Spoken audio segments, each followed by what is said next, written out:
Afternoon.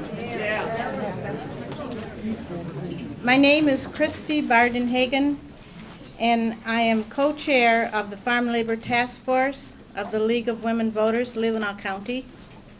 The League of Women Voters is a national political organization that encourages the informed and active participation of citizens in their government. It works to increase understanding of major public policy issues and influences public policy through education and advocacy. The League is nonpartisan. As an organization, we do not endorse or oppose candidates or political parties. League membership is open to men and women who are 16 years of age. More information on the League may be found at LWVLC.org. Dues are $60 a year or $90 for a family membership. Membership applications can be found online, LWVLC.org, and also on the table outside.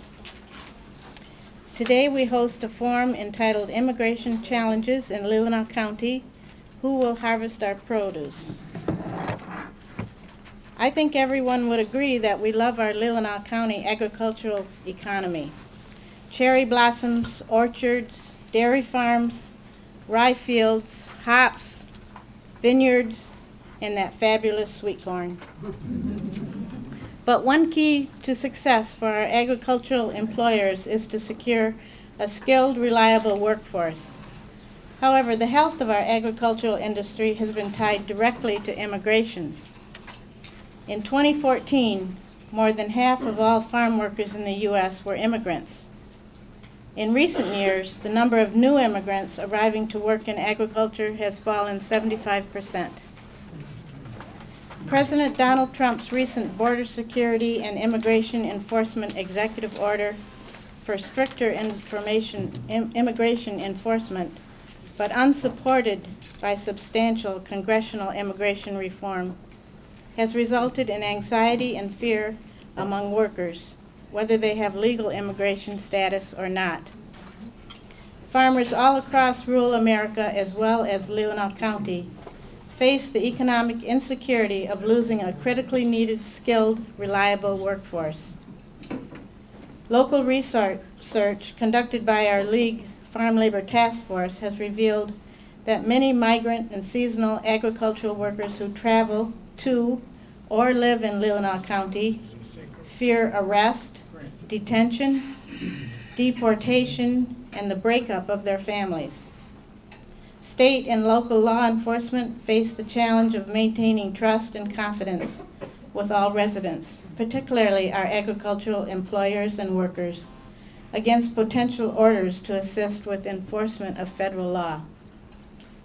Today we will look at current and proposed immigration policy that affects the ability of ag employers to find workers. We have 4 panelists who have agreed to share their expertise in this area. We also asked a representative from Immigration and Customs Enforcement to participate, but they were unavailable for this date. We also invited Sheriff Borkovich to join us, but he declined. Our first speaker is going to be from Skype, by Skype. Her name is Susan Reed, managing attorney with the Michigan Immigrant Rights Center in Kalamazoo. Susan has practiced immigration and immigrant rights law since 2003.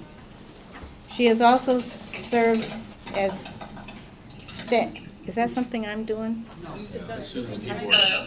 When you type, we can hear it loud and clear. Oh, sorry. Sorry, I was just hoping to get an email fired off.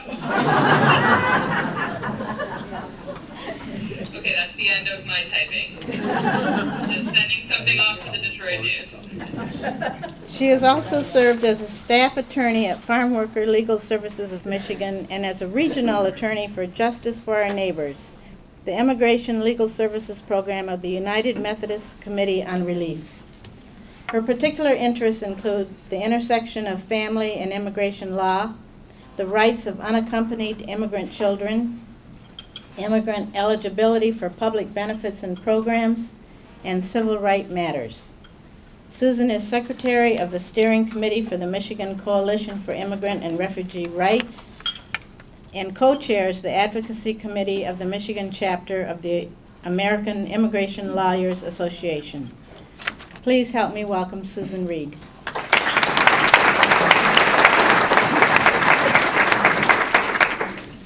Thank you very much. Just another quick sound check. I'm going to stop typing, but can you hear me okay? Yes. Very well. Okay, great. And then I can't see you to do a hi sign when it's time to give me the 2-minute warning to wrap it up. So someone should just holler that out. I need the warning or I'll go on all morning. Agreed? Yes. Yeah. Okay. So the question we have before us today, who will harvest our produce, is an important question. But I feel like I want to say that for me in my work, it's also a secondary question.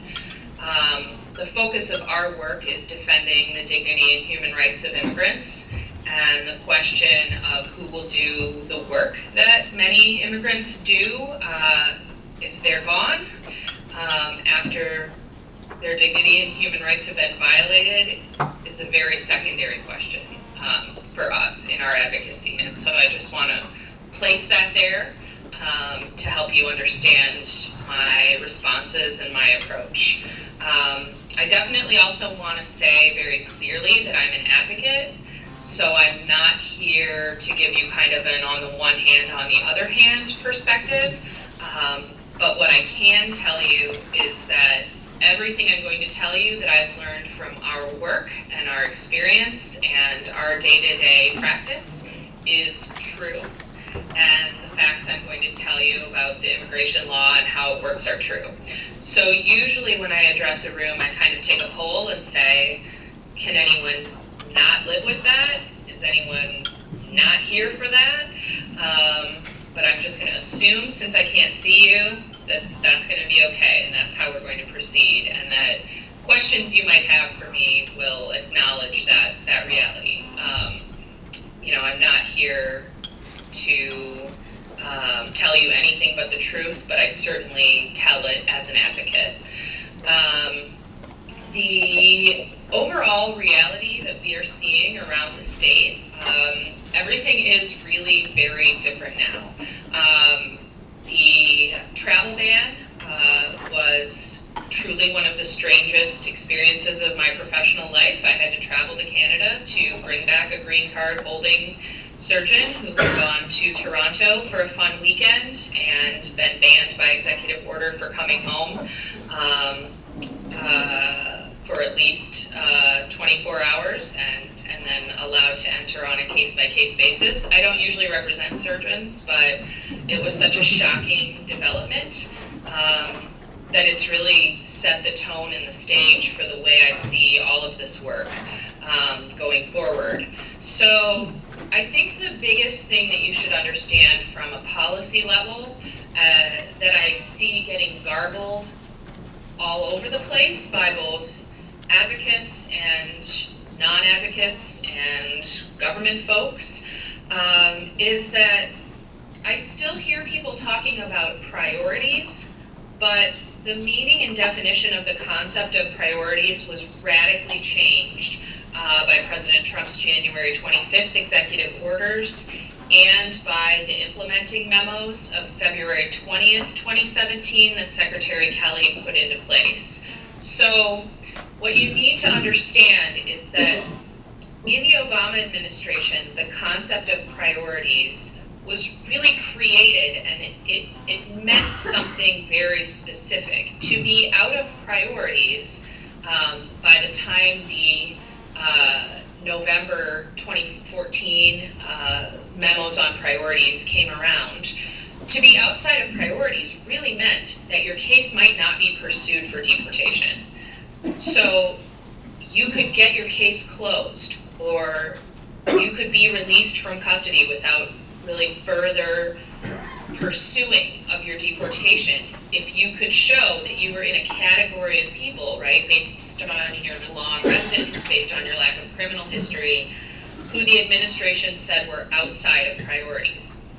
I think the confusing thing is that That whole framework has been totally abolished by the executive order and by the implementing memoranda of February 20th. But the Department of Homeland Security is still talking about priorities, which is fine, but understand they're not talking about priorities as a term of art. They're using priorities in kind of the ordinary English sense of the word, right? Like, they have priorities. They, you know, as an institution, kind of wake up in the morning and say, what are we going to focus on? What are we going to do? But it's very clear in Secretary Kelly's memo that no one can say anymore, well, I'm outside of priorities, therefore my deportation should not be pursued. And what that means is that anyone who does not have legal immigration status is vulnerable to detention and deportation. So I'm still hearing a lot of garbling, like, oh, but you really still have to have this criminal conviction or that criminal conviction. No, that is false. That is not true. Anyone without legal immigration status is extremely vulnerable to detention and deportation if they encounter CBP, Customs and Border Protection, or ICE. It may be the case that ICE isn't choosing to just wander around the streets asking people for status information, that they're making plans and developing priority actions. But it is just not the case that people don't need to worry if they're somehow not within some articulated priority. What we're hearing around the state in terms of the kinds of large actions that I think agricultural workers and employers should be particularly concerned about in terms of work site enforcement, it's not really clear, but certainly my most educated guess is that we are likely going to see large work site enforcement actions. I did attend a meeting in Detroit. You might have seen news coverage of it with Secretary Kelly last week, where he was somewhat discouraging the idea that there would be large-scale workplace enforcement. But I know that the local enforcement and removal operations community relations officer has indicated in a number of community meetings that yes, worksite enforcement is on the table. I only have this secondhand, but I understand that it was indicated that potentially thousands of new enforcement officers would be coming to Michigan. I have to tell you that blows my mind, because right now, I mean, we're talking dozens in terms of the presence. I don't have an exact census. But even an increase of hundreds would be an increase of incredible magnitude of the presence of enforcement officers. And of course, we are a border state, and the 2 January 25th executive orders do call for increases nationally in the tens of thousands of ICE and Border Patrol agents. So I think the possible reality of some pretty large-scale enforcement actions in West Michigan agricultural labor, hand harvest labor settings, I think that's a very realistic possibility, and I think people should be preparing as though it's likely to happen at any time. We had a little window into what that looked like at the large raid that happened in Detroit around cockfighting ring, and like, I'm not defending any people involved in cockfighting, and I understand that it's an illegal gambling enterprise and that there may be connections to some really undesirable other criminal activity, right, among maybe organizers. But certainly many of the people at that cockfighting event were sort of just there to like watch the birds, make a little bet, see some friends. And about 50 of those folks, none of whom were charged criminally, those charged criminally, I believe, are still being locally held for that criminal federal prosecution. But the folks who were not charged criminally, who were only found to be without immigration status, they were transported to Youngstown, Ohio, which is on the Pennsylvania border, for their immigration detention. Their hearings are happening in the Kansas City Immigration Court. There's some lack of clarity now about whether people need to hire Ohio immigration lawyers or Kansas City immigration lawyers.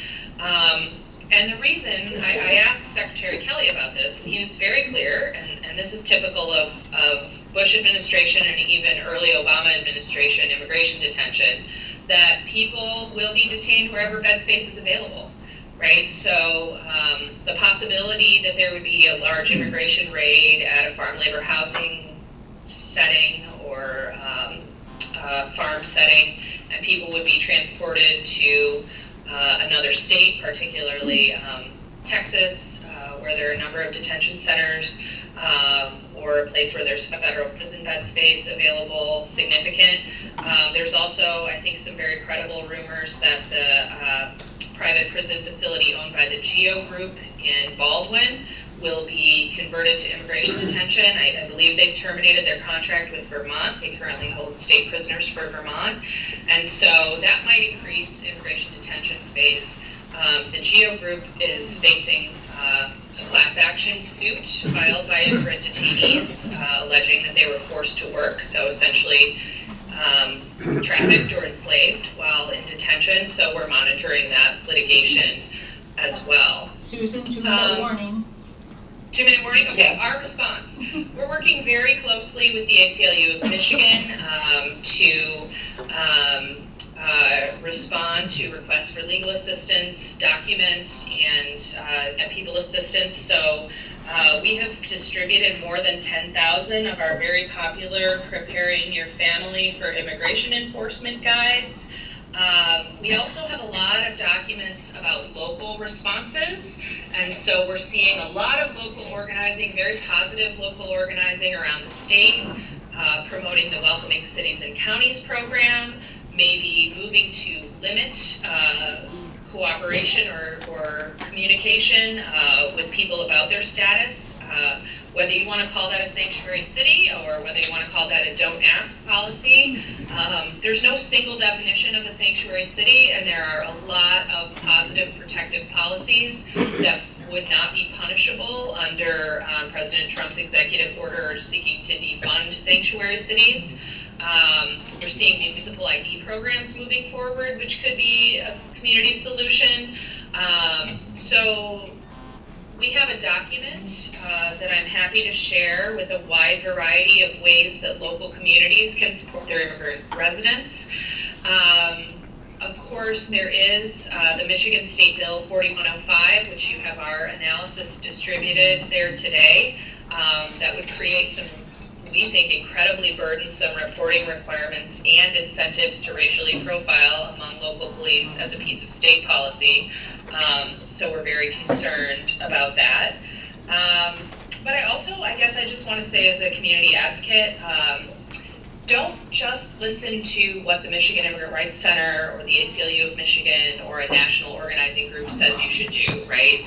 I'm being approached by faith communities that have many immigrant, many undocumented members saying, should we become a sanctuary church or not?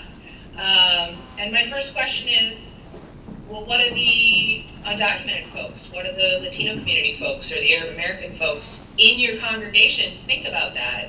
Is it their highest priority? Is it what they want or need? Or is there something more practical and meaningful that you can do locally? I was recently asked by a church that I have many clients who go to this church who desperately need rides to their immigration court hearings and check-ins because they've been released from detention following paying a bond. They need that so much more than any future sanctuary church declaration or future offer to house or shelter them sort of indefinitely. So I really want to encourage people to use this crisis for immigrant communities as an opportunity to deepen and build real relationships with immigrants and immigrant communities and not sort of simply follow a playbook. Thank you, because Susan. it's what, some outside folks have told you is the right thing to do. Thank you so much. We appreciate that.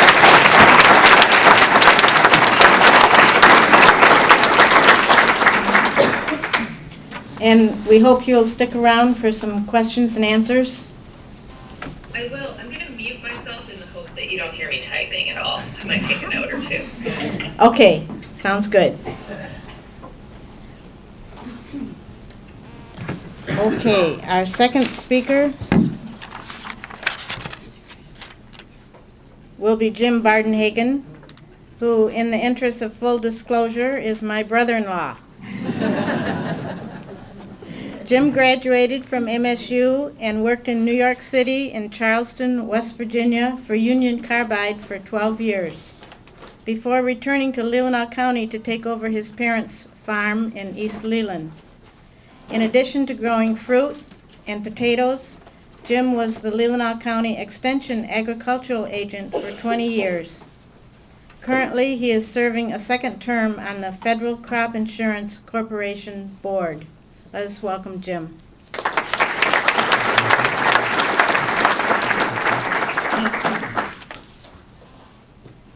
should.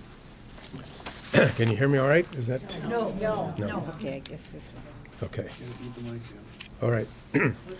I got a raspy voices these days, so I'll try to speak up as much as I can. Can you hear her what? Oh, okay? A little bit louder would be better. A little bit louder. Put the mic close to your mouth. You want me to talk like I talk to my kids, huh? Yeah. Okay. All right. The question that we had before us today is who will harvest our produce? And in a nutshell, we don't know for sure. There's a lot of things at play going on right now. The new executive order by President Trump, which has upped the enforcement of removing undocumented migrant workers, has the grower community quite concerned, and the migrant community very concerned. And Susan had mentioned this a little bit, but the order sort of prioritizes criminals. But in the order, they made changes to the definition of a criminal to include just about anything. Charges, infractions, convictions, and I think even the fact that they were here in the first place, if they're undocumented, is considered a criminal by their new rules.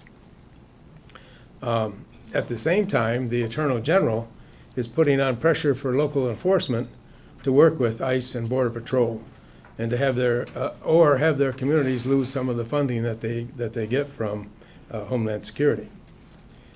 So what I'm going to try to do is to kind of comment on what I'm hearing from the grower community and then what I'm hearing from the migrant community and a few other things here. So growers here and all over the U.S. are really quite concerned and not really sure how they're going to get their labor they need to harvest this year's crop. We're not just sure how it's going to play out. Some growers haven't heard yet from their regular migrants who've been here before. So there's kind of a question mark there. Some have heard that their regular migrants are coming, but are concerned they may run into checkpoints at various states that may change some of that. Some have already had some of the regular migrants showed up, so that's a good thing. One Florida grower who I heard about, who hires about 400 migrants for tomatoes in Florida, said he'd quit farming because of all this if it was due to these labor issues, but if it wasn't for he has 2 kids that he wants that want to farm. People are getting just fed up with things. A lot of growers, many growers, are turning to the H-2A program to get legal workers this year, despite the large cost and the uncertainties and delays and things that have to occur with that program. It's a very uneasy and uncomfortable program to get started on. The program costs about $1,400 to $1,700 per person. Plus, you have to pay transportation to and from where they're coming from. And there's other obligations like having to keep the job open for domestic workers until halfway through your season, which is really kind of difficult. The wages are really not too much of a problem because we're already paying wages up above that level in most cases. I will say that some of the growers who have used H-2A are really quite happy with it, and they're happy with the quality and the quantity of work that the H-2A workers are doing. And there was some anticipation before that, but now they're actually quite happy with that. But in spite of the cost, they can sleep at night knowing they have workers that are legal, and they don't have to be looking over their shoulder all the time for the Department of Labor or ICE. But I want to mention that if all growers turn to H-2A, the Department of Labor would never be able to process all the requests. They're processing about 1,500 H-2A workers right now, and of course the numbers of undocumented workers in the U.S. are in the millions. In January of this year, there's 2 representatives out of New York that have introduced a bill into Congress called the Family Farm Relief Act that would actually move the H-2A program from the Department of Labor to the USDA. And that bill also makes some changes to the program that makes it a little bit more user-friendly, more timely, and changes some of the burdensome requirements. But haven't heard too much on that yet. It hasn't, obviously the House hasn't taken it up yet totally. But that would be a positive mood. Growers are working with other growers to use migrant labor when they're not using them for their own purpose, and working longer days to get the orchards harvested. And that's we experienced that last year, working till maybe 9 o'clock at night to harvest until it's dark, just to get things done. I think toward the future, what we're seeing is growers are planting high-density orchards, that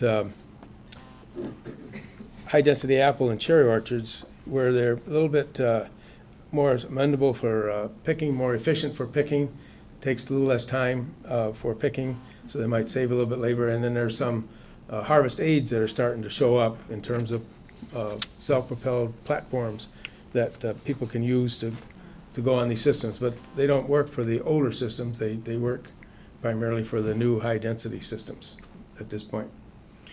Agriculture supports enforcement at the border, but we had hoped that Congress would enact a guest worker legislation, new guest worker legislation, and give legal status, that's work permits, but not amnesty, before deporting undocumented workers. And actually, the Senate did pass an immigration bill that agriculture could live with, but the House has never taken it up. We're also, as growers, we're quite concerned that either our state legislators or Congress might force us to do e-verify before they give us ways to get legal workers. And e-verify just means that you have to put their Social Security number in, and if they find out and you find out whether they're legal or not, and if you're not legal, you can't hire them at that point, or you get a big fine. But in the migrant community, what I'm hearing is that the migrant community is very concerned and really quite fearful right now. Some migrants have indicated they're concerned about traveling. They're afraid to be out on the road. They might get picked up. Some say they're coming, as I mentioned, but there's checkpoints, especially in Texas and other places, that may be problems. They may look at their convictions. They may stop them, look at their convictions, and then maybe not let them come up. And I'm also hearing something else amongst migrants, which is that they're considering to move to Mexico on their own, move back to Mexico on their own, and then applying to go to Canada to work. There's no waiting period to go to Canada. They say the process is to apply to go to Canada is fairly easy and not expensive. And after working in Canada 1 year and everything goes fine, they can actually become a resident in the second year. Canada is encouraging people to come. But there's one problem with the Canadian thing there that some of them are seeing, and that the labor rate is lower there. And of course, if you take into consideration the exchange rate, the Canadian dollar is only worth 75 cents in the U.S. So I think I would leave it at that point for right now, and there's some other things I can